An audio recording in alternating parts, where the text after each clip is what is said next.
नमस्कार दोस्तों, स्वागत है आप सभी साथियों का आपके अपने चैनल एग्ज़ाम गुरु सेंटर में। मैं प्रिया आपको ईवीएस सब्जेक्ट जो कि आपका एक बहुत ही इम्पोर्टेंट सब्जेक्ट है, जितनी भी आपके टीचिंग एग्ज़ाम है, चाहे वो आपका सीटेट हो, टेट हो, उन सभी एग्ज़ाम्स में आने वाले महत्वपूर्ण विषय के कुछ इम्पोर्टेंट क्वेश्चंस आपको करा रही हूँ, जिनमें से 30 के अराउंड क्वेश्चंस मैं आपको ऑलरेडी करा चुकी हूँ। बाकी 20 क्वेश्चंस में 2 दिन में आपको कंप्लीट करा दूँगी।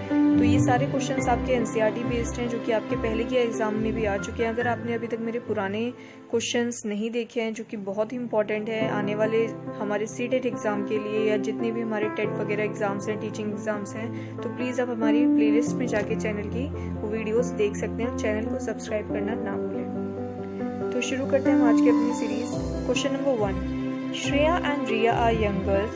Shreya likes to eat samosas, cutlets and bread. Riya on the other hand takes an iron deficient diet. Which one of the following disorders are Shreya and Riya likely to suffer from respectively? Shreya और रिया दो young girls हैं। श्रेया को samosa, cutlet, bread ये सब खाना पसंद है। मतलब कि उसे तला भुना खाना पसंद है। रिया जो है वो एक आयरन डेफिशिएंट डाइट लेती है प्रॉपर, तो इसका मतलब है उसके अंदर हीमोग्लोबिन की कमी होगी। Which one of the following disorders are श्रेया संजी? तो इन दोनों को कौन कौन से रोग होंगे? तो यहाँ पे आपको 4 ऑप्शन है, इनमें कुछ अलग अलग रोगों के, डिसीजेस के नाम लिखे हैं, डिसऑर्डर्स के। आपको बताना है इन दोनों को कौन से रोग होंगे। तो आपको श्रेया और रिया माइंड में रिमाइंड रखनी है कि श्रेया पहले और रिया बाद में। तो श्रेया की बीमारियां पहले लिखी हैं और रिया की बाद में कि उसे क्या हो सकती हैं। तो obesity and scurvy and anaemia and night blindness, और डी ऑप्शन है आपका ऑब्सिडी एंड एनीमिया। तो ये वाला सही है, ऑब्सिडी एंड एनीमिया। यस, ऑब्सिडी मतलब मोटापा, क्योंकि जो हमारी श्रेया है वो तला भुना बहुत खाती है, तो उसे क्या होगा? मोटापा होगा। एनीमिया मतलब यहाँ पे रिया जो है उसे एनीमिया होगा, आयरन की कमी होगी। क्यों? क्योंकि वो आयरन डेफिशिएंट डाइट ले रही है। नेक्स्ट क्वेश्चन हमारा है question number 2, to make children aware of different kinds of fuel a teacher can. अगर किसी टीचर को कक्षा में पढ़ाना है फ्यूल के बारे में, तो वो इन चारों पॉइंट्स में से किस पॉइंट्स का एक बेहतर एग्जाम्पल या फिर बच्चों को किस इन चारों में से कौन से पॉइंट से अच्छे से समझा सकती है? क्या वो अलग अलग टाइप के जितने भी फ्यूल्स होते हैं उन्हें क्लास में उठा के ले आएगी उनके सैंपल को? B, discuss with children about possible kinds of fuel that can be used for cooking along with a short film. या फिर एक शॉर्ट फिल्म बनाए और बच्चों को दिखाए कि कौन कौन से फ्यूल वो कुकिंग में यूज़ कर सकते हैं और कौन कौन से फ्यूल वो अलग अलग जगह यूज़ कर सकते हैं। C, show pictures on television, show picture on fusion a smart chart. Sorry, हाँ ये थोड़ा डार्क हो गया है हमारा नीचे का water mark, so next time मैं रिमाइंड रखूंगी इस चीज़ को। तो सी ऑप्शन है हमारा, show pictures on fuels and on a chart. Fuels की पिक्चर जो है वो एक चार्ट पेपर पे शो करें। D, ask children to draw different fuels, to write different fuels names. Okay sorry. तो ये बच्चों से या तो बोले कि अलग अलग फ्यूल्स की इंफॉर्मेशन कलेक्ट करके लाओ और लिखो, या अपने आप जाके एक चार्ट खरीद के लाए, बताए कि ये फ्यूल यहाँ से ऑर्गन होते हैं, ये ऐसे होता है, ये कुकिंग होता है। या ए ऑप्शन की फ्यूल के कुछ सैंपल ले आए क्लास में कि ये तुम्हारा ये फ्यूल है, ये फ्यूल है, ये। या फिर एक सबसे अच्छा जो उसका तरीका होगा पढ़ाने का कि एक शॉर्ट फिल्म बना ले और बता दे कि ये फ्यूल जो होते हैं वो यहाँ यहाँ यूज़ होते हैं, ऐसे ऐसे इनका ऑर्गन होता है। तो बी ऑप्शन आपका बिल्कुल करेक्ट है। Question number 3, the idea of showing a sample of a railway ticket in the EVS text book is. आपकी जो एनसीईआरटी ईवीएस की बुक है 5th तक की, उसमें सैंपल दिया हुआ है रेलवे टिकट का। तो वो क्यों दिया हुआ है?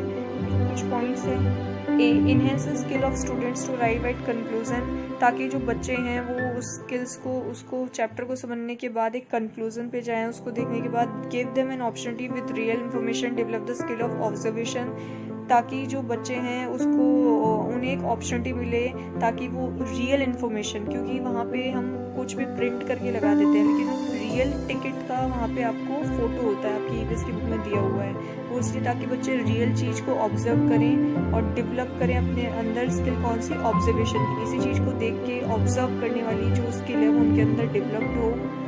या C, give the students an idea of rail fare, या बच्चों को रेल फेयर, रेल टिकट का, रेल के किराए के बारे में एक आइडिया देना।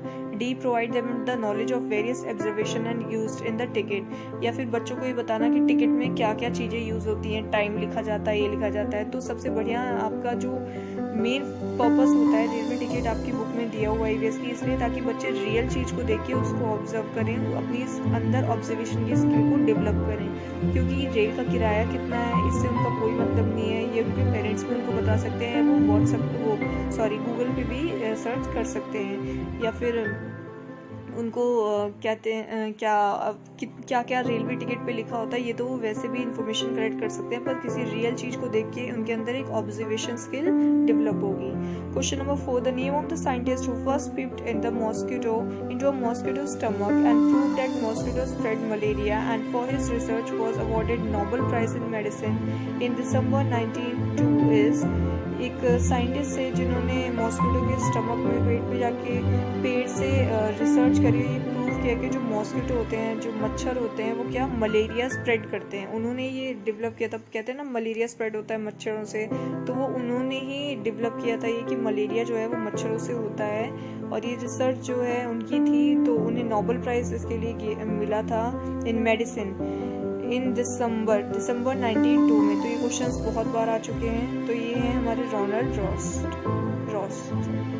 Who was Alberuni? एल्बुरीन कौन थे? Qutb Shahi sultan who ruled our country for about. इसकी स्टोरी आप थोड़ा पढ़ लेना गूगल पे, क्योंकि ये थोड़ा इंपॉर्टेंट टॉपिक है, इसमें से एक ना एक क्वेश्चन आएगा, चाहे उसके बारे में पूछ लेगा, चाहे उसकी बर्थ के, तो कुछ भी आ सकता है। Who was Alberuni? एल्बुरीन कौन थे? Qutb Shahi sultan who ruled our country for about 40 years. ये कुतुब शाही सुल्तान थे जिन्होंने हमारे कंट्री पे, इंडिया पे 40 साल तक राज किया। या B, traders from Afghanistan who come to study the dry fruit markets of our country. ये ट्रेडर थे अफगानिस्तान में जो यहाँ पे हमारी मार्केट को स्टडी करने आए थे, इंडिया की ड्राई फ्रूट्स मार्केट को। C, traveller from Uzbekistan who wrote a book which is helpful to in the past of our country. ये उज्बेकिस्तान से आए थे, एक ट्रेवलर थे जो कि हमारी इंडिया पे, इन्होंने एक हमारे इंडिया के पास्ट पे एक बुक लिखी है जो कि बहुत हेल्पफुल है हमारे इंडियन के लिए, कंट्री के लिए, अपने पास्ट को जानने के लिए। D, traveller who travel from Kashmir to Kanyakumari to study the culture of Indian people. हमारे इंडिया के कल्चर को स्टडी करने के लिए कश्मीर से कन्याकुमारी तक इन्होंने ट्रेवल किया था। तो सी ऑप्शन आपका बिल्कुल करेक्ट है। हाँ, मैंने ये जितने भी करेक्ट आंसर है हर एक क्वेश्चन में वो आपके येलो मार्कर से हाईलाइटेड है। तो वो एक ट्रैवलर थे जो उज्बेकिस्तान से आए थे हमारे, उन्होंने हमारे इंडिया पे एक पास्ट के बारे में एक बुक लिखी थी जो कि हमारे पास्ट कंट्री को पास्ट को जानने के लिए बहुत ही हेल्पफुल है। Question number 6, select the correct statement about elephant heard. Elephant heard मैंने आपको फर्स्ट वीडियो में अपनी पढ़ाया था। फर्स्ट वीडियो में मैंने कुछ आपको इंपॉर्टेंट पॉइंट्स बताए थे, कंक्लूजन चैप्टर नंबर 1 के आपके एनसीईआरटी की क्लास 1 to 5 और कुछ जो अदर आपकी प्राइवेट स्कूल्स के ईवीएस की बुकें हैं 1st to 5th की। तो अगर आपने मेरी वो वीडियो नहीं देखी है तो प्लेलिस्ट में जाके आप देख सकते हैं। तो यहाँ पे आपको कुछ एलिफेंट हर्ड मतलब जो हाथियों का झुंड होता है उनके बारे में कुछ बातें दी गई हैं। आपको बताना है कि इनमें कौन कौन से स्टेटमेंट सही है। फर्स्ट, एन एलिफेंट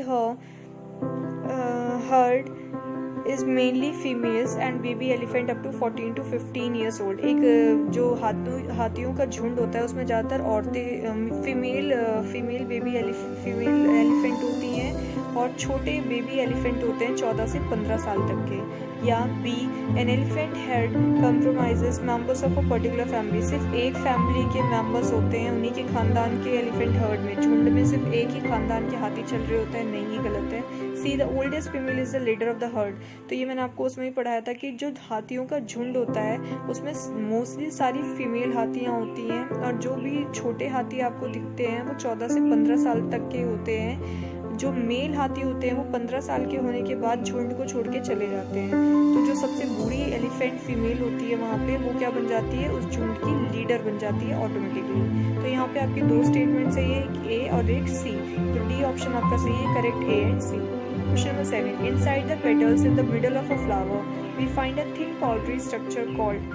जो पेटल्स वो पेटल्स होती हैं फ्लावर के मिडल में। पेटल्स क्या होती है, जो कलियां होती हैं, आप कह सकते हो फूल की जो कलियां होती हैं, पंखुड़ियां होती हैं, तो ये क्या होती है, पेटल्स होती हैं। In the middle of a flower, flower के मिडल में we find a thin powdery structure called. आपने देखा जो फूल होता है कोई भी, उसके बीच में कुछ थिन पाउडरी स्ट्रक्चर होता है, वो क्या होता है, एंथर, पॉलिन, रेडसाइल, स्टिग्मा। तो ये पॉलिन होता है आपका। Question number 8, if you go to Ahmedabad Gujarat तो बाई ट्रेन, अगर आप ट्रेन से अहमदाबाद जा रहे हो, then at Ahmedabad railway station पे you will find that most of the vendors are selling. अगर आप अहमदाबाद रेलवे स्टेशन पे हो ट्रेन से, तो वहाँ पे आपको क्या दिखता है, ज़्यादातर जो वेंडर्स हैं वो क्या बेच रहे होते हैं इन 4 ऑप्शंस में से?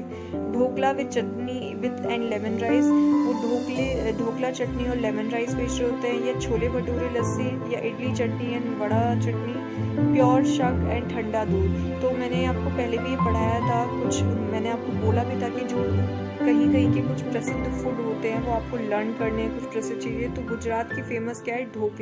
ढोकला चटनी। तो वहाँ पे ऑब्वियसली बात है कि रेलवे स्टेशन पे वो अपनी क्वेश्चन है हमारा, question number 9, the birds move their neck very often because. आपने देखा जो चिड़िया है वो अपनी जो गर्दन है बार बार हिलाती रहती है, इधर उधर घुमाती रहती है। तो ऐसा क्यों होता है? First option they can fly, क्योंकि वो उड़ सकती हैं, या B the birds eyes are fixed, क्योंकि जो बर्ड्स की आंखें वो फिक्स्ड होती हैं, अगर वो सीधी बैठी है तो सिर्फ सीधी देखती है, इसलिए वो अपनी इधर उधर गर्दन घुमाती रहती है ताकि वो इधर उधर सब जगह पर देखती रहें। The birds have small eyes, क्योंकि जो बर्ड्स की आंखें बहुत छोटी होती हैं। Their ears are covered with feathers, क्योंकि उनके कान कवर्ड होते हैं। तो इस ऑप्शन का इसमें तो कोई मतलब ही नहीं है। आंखें छोटी होने से उन्हें गर्दन घुमाने का कोई मतलब नहीं है, क्योंकि बी ऑप्शन, उनकी जो आंखें फिक्स्ड होती हैं, इसीलिए वो क्या करती हैं, इधर उधर गर्दन घुमा के जल्दी जल्दी साइड का भी देखती रहती हैं। नेक्स्ट क्वेश्चन है आपका question number 10, higher priority in space has been given in NCERT text book on EVS 2। बहुत ज़्यादा हायर प्रायोरिटी और स्पेस दी गई है एनसीईआरटी टेक्स्ट बुक और ईवीएस में, क्यों ऐसा? एक्सप्लेन, क्योंकि जो एनसीईआरटी होती है ईवीएस की, वो explain basic concept in the subjects, basic concept जो होते हैं हमारे सब्जेक्ट्स के वो एक्सप्लेन करती है। Provide opportunities to learners for contemplation and wondering, या C provide exact definition of technical terms, include large number of practice question, बहुत सारे प्रैक्टिस क्वेश्चन इंक्लूड करती है।